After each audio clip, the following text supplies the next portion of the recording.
ओम शांति। आज मीठे मीठे श्री बाबा ब्रह्मा के तन द्वारा कहते हैं, मीठे मीठे बच्चे। बाबा कहते हैं जगत अम्बा कौन है? जगत अम्बा अर्थात जगत के मनुष्य को रचने वाले, अर्थात मनुष्य को पैदा नहीं करते, लेकिन जगत अम्बा वो आत्मा है जिसने परमात्मा को पहचान कर कलयुग अंत में जगत अम्बा की आत्मा ने परमात्मा को पहचाना। जैसे हमने अभी बाबा को पहचाना है ना, और बाबा का ज्ञान सुनते हैं, ऐसे जगत अम्बा वो आत्मा है जिसने हमारे जैसे ही बाबा को पहचाना और बाबा की बातों को समझ के सब जैसा बाबा ने कहा ना, हाँ जी करके अपने मन वचन कर्म को उसी मत पे चलाने लग गए। मतलब अब हमारा मन भी वही सोचे, बुद्धि भी वैसे ही काम करे, संस्कार भी वैसे जैसे बाबा कह रहे हैं। और उस आत्मा ने ना ऐसे करते करते खुद भी अपने आप को स्वर्ग में जाने के लायक बनाया और विश्व के सर्व आत्माओं को भी ऐसे संदेश दिया कि बाबा ऐसा कहते हैं। जगत अम्बा था जगत के मनुष्य को रचने वाली, अर्थात मनुष्य को जगाने वाली। ये है कलयुग की जीव की आत्मा, हम परम धाम की रहने वाली परमात्मा बाप के बच्चे हैं, हम देह नहीं है। और परमात्मा की शक्ति को धारण करके जगत अम्बा की आत्मा ने कई आत्माओं को विकारों से, पूरे विश्व की आत्माओं को विकार बुराइयों से मुक्त किया, तभी तो जगत की अम्बा बनी। जगत की अम्बा मतलब विश्व की सर्व आत्माएं, योनियों, प्रकृति, सबको परमात्मा की शक्ति देने वाले। क्योंकि बाबा को तो शरीर नहीं है ना, लेकिन बाबा किस द्वारा शक्ति देंगे? हम किसी न किसी मनुष्य आत्मा के द्वारा ही देते हैं ना। आज हम भी बाबा को याद करके अगर हम संकल्प करते हैं ना, बाबा मैं सुख स्वरूप हूँ, शांत स्वरूप हूँ, हम बाबा को याद जितना करेंगे ना, उतना सिर्फ हमें शक्तियाँ गुण नहीं मिलता है, हमें ज्ञान की समझ गहराई बुद्धि नहीं खुलती है, हमारे आसपास रहने वाले मनुष्य आत्माओं को भी बहुत फायदा होता है। और अगर हमारी एकाग्र चित्त वाली याद होगी ना बाबा को, तो उससे पूरे विश्व तक भी बाबा की रेस जा सकती है। बाबा तो शक्तियों गुणों का ज्ञान का सागर है ना। जितना मन बुद्धि को एकाग्र करके हम बाबा को याद करेंगे ना, उतनी हमारे द्वारा बाबा पूरे विश्व की आत्माओं को लाइट माइट दे सकते हैं, ऐसा शक्तियां दे सकते हैं, गुण दे सकते हैं। तो जगदम्बा की आत्मा ऐसी थी, वो भी उन्होंने भी ऐसे, जैसे अभी हम सुन रहे हैं, उन्होंने भी ऐसे ही परमात्मा को याद करके एकाग्र चित्त होके पूरी जगत की मनुष्य आत्माओं का कल्याण किया। इसीलिए तो सब उनको याद करते हैं। तुम जानते हो बाबा कहते हैं अब जगत अम्बा, जगत पिता और जो भी देवी देवताओं की आत्माएं, धर्म पिताओं की आत्माएं, सभी परमात्मा को याद कर रहे हैं, क्योंकि अभी परमात्मा से मिलन मना रहे हैं। कैसे? ऐसे ही अपने को आत्मा समझ के परमात्मा को निराकार रूप में याद करने से हम आत्मा परमात्मा से मिलन मनाते हैं। तो ये सिर्फ याद करना नहीं है, परमात्मा से मिलन मनाना है। अब रोज सुबह अमृत वेले जब भी रात को सोना, तो ऐसे सोच के सोना, मुझे अमृत वेले उठ के परमात्मा से मिलन मनाना है, याद करना है, मेडिटेशन करना है। योग अभ्यास नहीं, योग मतलब ये मिलन है, मेडिटेशन मतलब योग, योग मतलब मिलन। तो बाबा कहते हैं कि अमृत वेले का अभी तो सारा दिन ही संगम युग अमृत वेला है। सिर्फ अमृत वेले हमें मिलन नहीं बनाना है, अमृत वेले में तो बाबा हमें अपने बच्चों के रूप में, हमसे जैसे माँ बाप भी सुबह सुबह को बच्चों को टाइम देते हैं ना, फिर तो सारा दिन उनको अपना काम होता है। ऐसे ही परमात्मा बाप भगवान जिसको पूरी दुनिया याद करती है ना, वो स्पेशली सुबह सुबह 4 से पौने 5 ना अपने उन बच्चों से मिलते हैं जो उनको निराकार रूप में अभी याद करते थे। हमने बाबा को पहचाना ना, हम अपने को आत्मा समझ के परमात्मा को निराकार रूप में याद करते हैं ना, मतलब मिलन बनाते हैं। ऐसे तो बाबा को सारा दिन अपने साथ रखना है, साथ रख के कर्म करना है। लेकिन वो समय क्या है, हम शांति से बाबा से मिलके बाबा से मन की बातें कर सकते हैं। बाबा से जो भी आपको मन में जो भी बातें हो, जो भी प्रश्न हो, जो कुछ भी हो, जिससे तो बाबा हमें गुणों, शक्ति और ज्ञान से भरपूर करते रहते हैं। मतलब वो समय ना बाप का और बच्चों का मिलन का समय होता है। फिर बाकी सारा दिन तो फिर बाबा परमात्मा को भी बहुत काम होता है, बस बाबा को अपना शरीर नहीं है। फिर देखो सुबह से कोई उनको मस्जिद में याद कर रहा है, कोई गुरुद्वारे में, कोई मंदिर में, कोई कहाँ, कोई किस रूप में याद कर रहा है। तो भगवान भी सारा दिन बिजी रहते हैं। आज देखो भगवान को कृष्ण के रूप में याद कर रहे हैं, आज देखो राधा के रूप में याद कर रहे हैं, आज देखो किसी फलाने फलाने धर्म स्थापक के रूप में, किसी किसने। इसलिए बाबा कहते हैं ऐसे तो सारा दिन भी मैं तुम्हारे साथ हूँ, लेकिन अमृत वेले का समय है ना, सिर्फ बाप और बच्चे जैसे आराम से बैठ के बातें भी कर सकते हैं। तो बाबा कहते हैं इस रीति अब मुझे याद करो। हर मनुष्य आत्मा, चाहे दुनिया में कोई भी बड़ा बड़ा विद्वान, पंडित, धर्म स्थापक, देव आत्मा हो ना, सब अभी मुझसे मिलन मना रहे हैं। तुम बच्चों को भी अब परिचय मिला है ना, अब तो परिचय मिल गया ना, पहले तो परिचय नहीं था। तो हम भी भगवान को कृष्ण के रूप में, राम के रूप में, सीता के रूप में, काली के रूप में, देवियों के अलग अलग चित्र बना के, हनुमान, गणेश, अलग अलग रूप से याद करते थे ना। तो पापा कहते हैं अब तो परिचय मिल गया ना भाई, पहले तो परिचय नहीं था, भगवान कौन है, उनका एग्जैक्ट नाम रूप नहीं पता था। अब तो उनका रूप क्या है, निराकार ज्योतिर्बिंदु, उनका असली नाम शिव है, वो मुझ आत्मा के बाप है। बाबा कहते हैं अब देखो जगदम्बा के भी नाम से भिन्न भिन्न अनेक चित्र बना दिए हैं। वास्तव में जो भी दुनिया में ये जो देवी बना रखी है ना, काली, सरस्वती, दुर्गा और भी कई प्रकार की कुल देवी सबकी है। आजकल हर गांव गांव में अपनी अपनी देवियां हैं। ये सब क्या है, बाबा कहते हैं ये मेरी ही शक्ति के अलग अलग रूप बना रखे है। जगदम्बा एक, ऐसे तो हम सब भी बाबा से भी शक्ति ले रहे हैं, लेकिन जगदम्बा की आत्मा ने वो फर्स्ट नंबर। मतलब जैसे घर में भी बच्चे बहुत, मानो किसी के 5-6 बच्चे हो, लेकिन एक बहुत अच्छा बाप अपने माँ बाप का ओबीडियंट, आज्ञाकारी, अपने हर माँ बाप के हर कहे पे चलता है। ऐसे स्कूल में भी बच्चे तो बहुत होते हैं, लेकिन पढ़ाई करने वाला फर्स्ट रैंकर तो एक ही होता है। तो बाबा कहते हैं जगदम्बा और जगत पिता, ऐसे तो तुम सब ने भी मुझे पहचाना है, लेकिन जगदम्बा और जगत पिता जो ब्रह्मा है ना, उन्होंने मुझे मेरी हर बात को मान के प्रैक्टिकल में जीवन में धारण किया। तो जगदम्बा ने मुझसे जो जो शक्तियां गुण लिए ना, उनका अलग अलग शक्तियों का रूप क्या है, काली, दुर्गा, सरस्वती, ये सब अलग अलग शक्तियों के रूप है।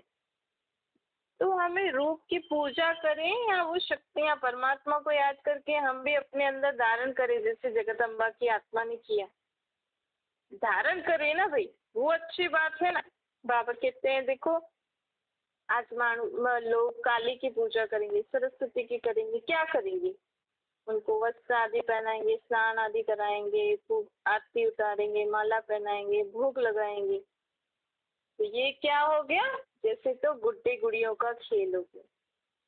नहीं, जैसे छोटे बच्चे छोटे गुड्डे गुड़ियों से खेलते हैं, घर बनाते हैं, फिर क्या क्या करते रहते हैं, ऐसे बड़े बच्चे जो दुनिया में जो बड़े लोग हैं, उन्होंने भी अपना है ना टॉय रूम जैसे अलग अलग मूर्तियों के जैसे, तो वो खेलते हैं। देखो हम अगर प्रैक्टिकल सोचें तो हम क्या करते हैं, मूर्तियों को नहलाना, फिर उनको पहले तो रात को सुला देंगे, फिर उनको उठाएंगे, मिलाना, धुलाना, भोजन आदि खिलाना। अगर हम थोड़ा सा प्रैक्टिकल सोचें ना, तो हम क्या कर रहे हैं, हम खेल ही कर रहे हैं। इससे आत्मा को कुछ प्राप्ति हो रही है, तो समय थोड़ा अच्छा लग रहा है। हम थोड़ा समय उस नाम रूप से, उस देव और देवी के साथ में, उस गुड्डे गुड़िया जो भी हम बना के रखते हैं, उनके साथ हम रहते हैं, तो थोड़ा दुनिया के वायुमंडल से परे हो जाते हैं। लेकिन फिर वो भक्ति करके उठोगे, जिसको आप बोलते हो, फिर उठोगे, फिर दुनियादारी में फिर चै चै में हो जाएगी। तो बाबा कहते हैं कि अब प्राप्ति करो। कैसे? अपने को आत्मा समझ के मुझे निराकार रूप में याद करके प्राप्ति करो। तो इससे क्या होगा? तुम थोड़ा सा भी समय अगर अपने को आत्मा समझ के मुझे याद करोगे ना,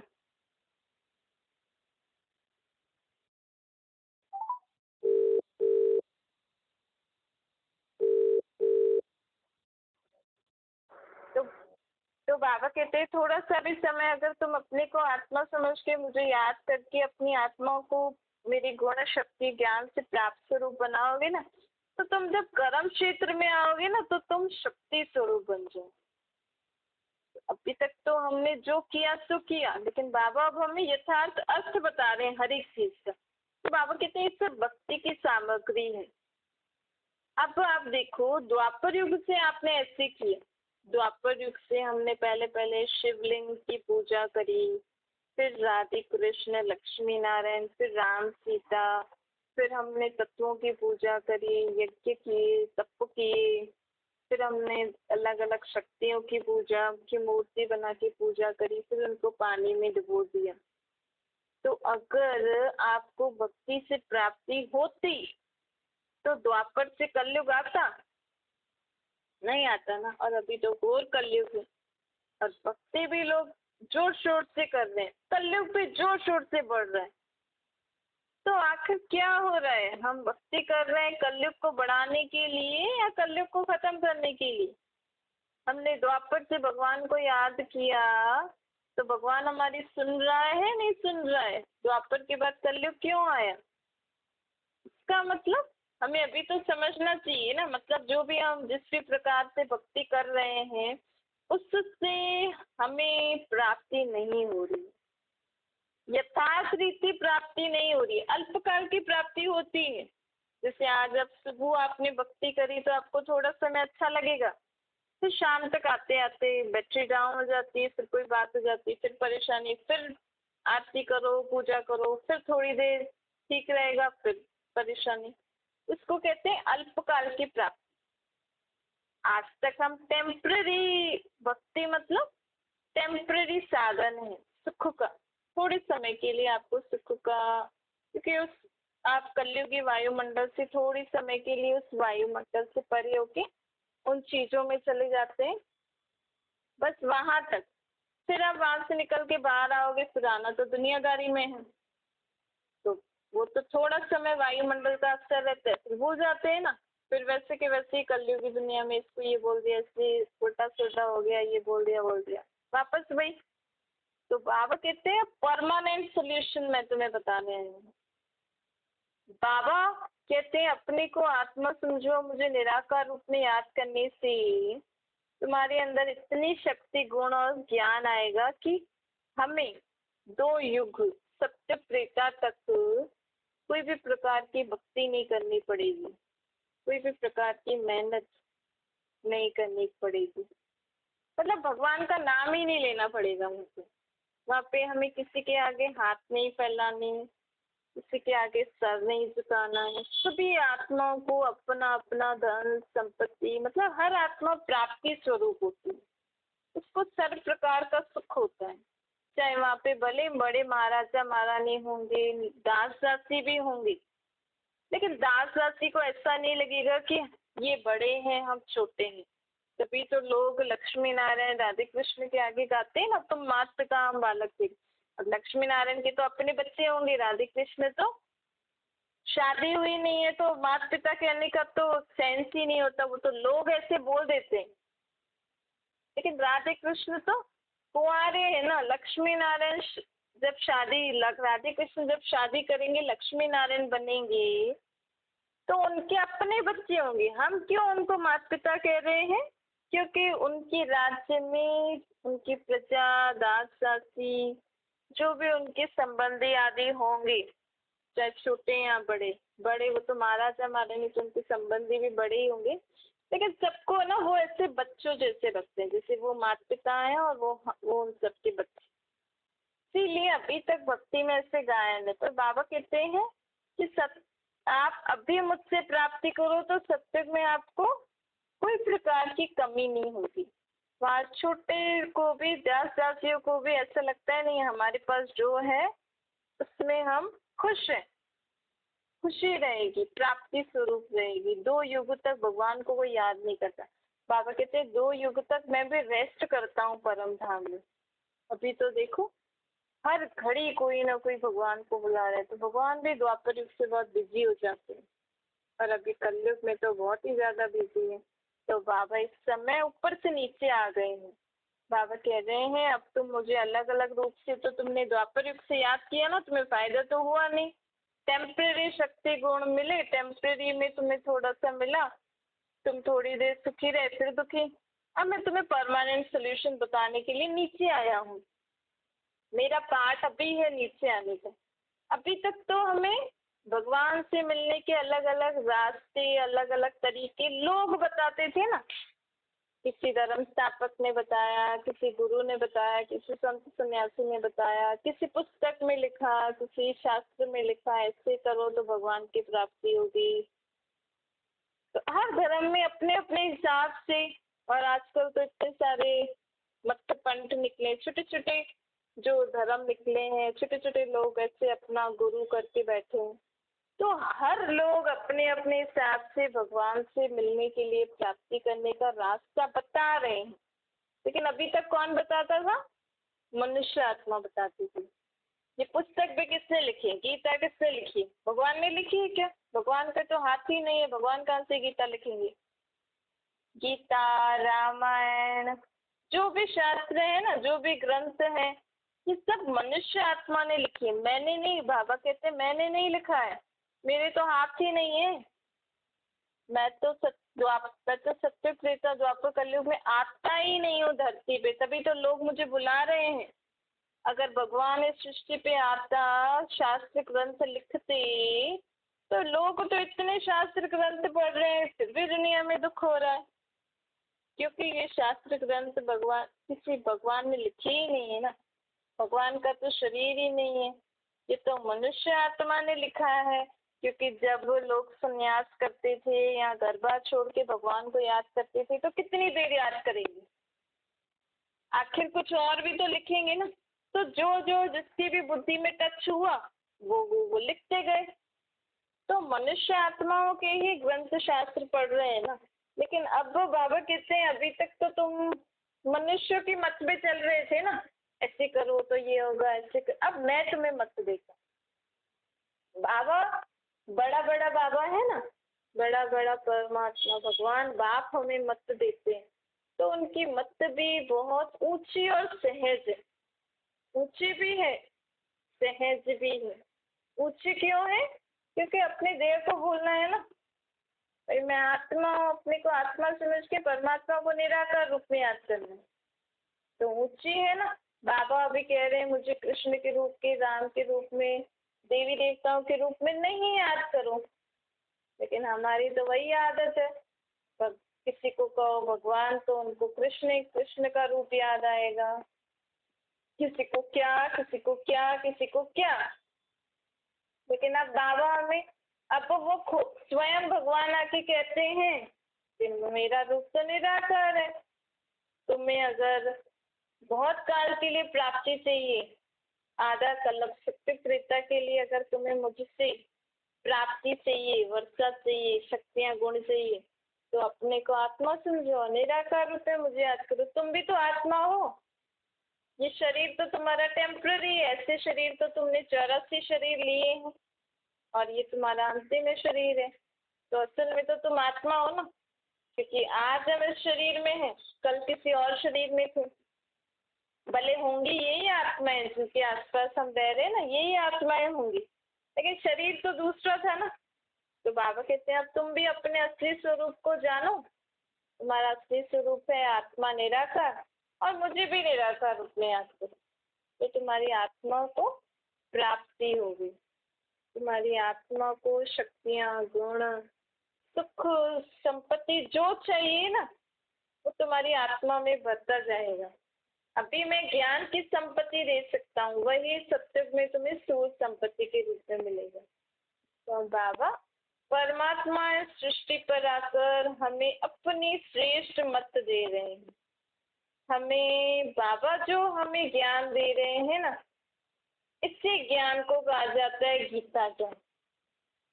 अब परमात्मा स्वयं इस सृष्टि पर आके हमें गीता ज्ञान दे रहे हैं।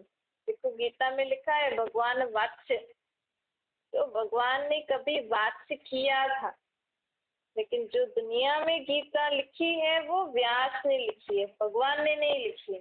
लिखा है उसमें भगवान वात्स्य, लेकिन उसके आगे श्री कृष्ण भगवान वात्स्य लिखी है। लेकिन श्री कृष्ण तो देवता है ना। देखो गीता में भी लिखा है ना कि मैं प्रकृति का आधार लेकर आता हूँ, मेरी कोई दया नहीं है, मैं भी प्रकृति का आधार लेता हूँ, मैं अजन्मा हूँ। अब कृष्ण तो जन्म मरण में आते हैं, कृष्ण का तो जन्म हुआ, कृष्ण के पास सत्य प्रकृति है, शरीर है। मतलब ये कौन कह रहा है? ये जो गीता में लिखा है, मतलब किसी और ने ही गीता सुनाई थी। लिखी किसी और ने है द्वापर युग में, लेकिन सुनाई किसी और नहीं थी। किसने सुनाई? परमात्मा ने। कब सुनाई? गीता ज्ञान की जरूरत कब पड़ती है? जब महाभारत युद्ध की लड़ाई का समय होता है। अभी दुनिया में वही समय चल रहा है ना, तो इसी समय ही परमात्मा आके हमें ब्रह्मा के तन में आके गीता सुनाते हैं। ब्रह्मा के शरीर में कौन सी आत्मा है? वही कृष्ण की आत्मा जो सत्युग में कृष्ण जैसे रूप में थी, वही 84 जन्म लेके अभी साधारण मनुष्य तन में आकर बैठी है। और परमात्मा उनके शरीर में आकर हमें गीता ज्ञान सुना रहे हैं। शिव के मंदिर में शिवलिंग के सामने नंदी रख देते, बैल। अब निराकार परमात्मा बैल में आके क्या करेंगे? बैल के शरीर में आएंगे तो हमसे मिल थोड़ी सकेंगे। तो बाबा कहते मैं मनुष्य तन में ही आता हूँ, मनुष्य तन का आधार लेकर तुम्हें ये सच्चा सच्चा गीता ज्ञान देकर तुम आत्माओं को वर्षा देता हूँ, नए युग नए धर्म की स्थापना करता हूँ। अब भक्ति मार्ग की सामग्री सत्युग में कुछ नहीं होगी।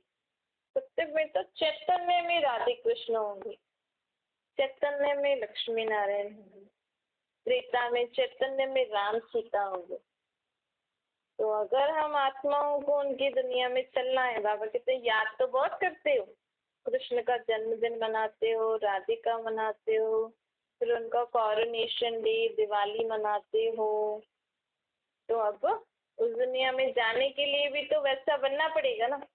फिर लक्ष्मी नारायण की राज उनकी दुनिया में रहने के लिए हमें भी वैसे ही बनना पड़ेगा ना। आज कोई साधारण गली मोहल्ले में रहने वाले लोग कल कोई बहुत अच्छी कॉलोनी में अपना घर ले लिया उन्होंने और उनको वहां रहने जाना है, तो यही सोचेंगे ना कि अरे अब यहाँ पे जैसे रहते हैं वहां थोड़ी रहेंगे, वहां तो अच्छे से रहना पड़ेगा, कपड़े आदि भी वैसे ही पहनने पड़ेंगे, अच्छी कॉलोनी है, रहन सहन थोड़ा सुधारेंगे ना अपने आप को। जैसे साधारण गली मोहल्ले में रहते हैं वैसे थोड़ी रहेंगे वहां पे, तो अपने आप को परिवर्तन करेंगे ना। तो बाबा हमें कह रहे हैं कल लक्ष्मी नारायण की दुनिया आने वाली है, तो हमें अभी से अपनी चाल चलन को सुधारना है, अभी से अपने बोल व्यवहार को सुधारना है। अभी वैसे कपड़े नहीं पहनने हैं, कम तो चीजें तो हमें वहां मिलेंगी। अभी आत्मा को सुधारना है, आत्मा की जो मन बुद्धि संस्कार है ना उनको सुधारना है। आत्मा के मन के विचार बुद्धि की बात में जो बातें हैं, जो संस्कार हैं, हमारे जो बोलचाल है, संबंध व्यवहार में कैसे आ रहे हैं, इस सबको रोज अपने आप को जांच जांच के, और करना क्या है, बस जांच करनी है और बाबा को बताना है। खत्म करने की भी मेहनत आपको नहीं करनी भाई। अगर आपको क्रोध का संस्कार है तो ये भी नहीं सोचो कि अरे मुझे तो क्रोध खत्म करना है। नहीं, बाबा मुझ में क्रोध है, अब आप देखो इसको कैसे खत्म करना है। बाबा मैं तो शांत स्वरूप आत्मा हूँ ना आपकी, आप इस क्रोध को खत्म कर दीजिए। अधिकार से बाबा से बोलना है। सिर्फ हमें क्या करनी है? चेकिंग करनी है, अपनी चेकिंग को बहुत ध्यान से करना है। अच्छा, मीठी मीठी सिकले के बच्चों प्रति माता पिता बाप दादा का याद प्यार और गुड मॉर्निंग। रूहानी बाप की हम सभी रूहानी बच्चों को नमस्ते। हमारी भी रूहानी माता पिता बाप दादा को याद प्यार गुड मॉर्निंग और नमस्ते। वरदान है हर आत्मा के संबंध संपर्क में आते सभी प्रश्नों से पार रहने वाले सदा प्रसन्न चित्त बनो। बाबा कहते हैं हर आत्मा के संबंध संपर्क में आते सभी चित्त के अंदर यह प्रश्न उत्पन्न हो कि ये इंसान ऐसा क्यों करता है, वह मुझे ऐसा क्यों कहता है, यह बात ऐसे नहीं होनी चाहिए, ऐसे होनी चाहिए, इसको ऐसा करना चाहिए। जो आत्मा इन प्रश्नों से पार रहती है ना, मतलब इन प्रश्नों से दूर रहती है, उसको जो कहना है जो करना है करे। मुझे क्या करना है, मुझे क्या सुनना है, वो मेरे ऊपर है ना। सामने वाला तो बोल रहा है लेकिन मुझे सुनना अच्छा नहीं लग रहा, तो उसको बोलने दो, मैं सुन ही नहीं रही है। आप मन बुद्धि में कोई और बातें सोचो ना, उसकी काने उनकी बातें आपके एक कान से निकल दूसरे में चली जाएंगी। तो बाबा कहते हैं जो इंसान इन प्रश्नों से पार रहता है ना, वही सदा प्रसन्न चित्त रहता है। लेकिन जो इन प्रश्नों के क्यों में चले जाते हैं ना, तो प्रश्नों के क्यों में चले जाना मतलब रचना रच लेते हैं। हमने एक बार अगर सोचा भी मन में कि ऐसा क्यों करते हैं, तो हमने तो जैसे व्यर्थ संकल्प की रचना रच ली।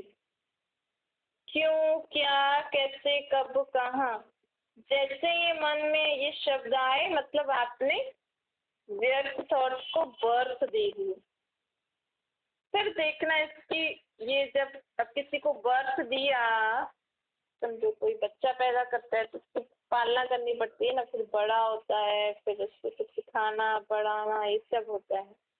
तो ऐसे ही हम ये व्यर्थ प्रश्नों की क्यों को जन्म दे देते हैं ना, फिर इनको और जैसे जैसे आप इनको सोचते जाओगे ना, तो जैसे ये बातें बड़ी होती जाएंगी, बड़ी होती होती होती इतनी बड़ी हो जाती हैं, जाल बन जाता है। फिर इनको खत्म करने के लिए फिर मेहनत करनी पड़ती।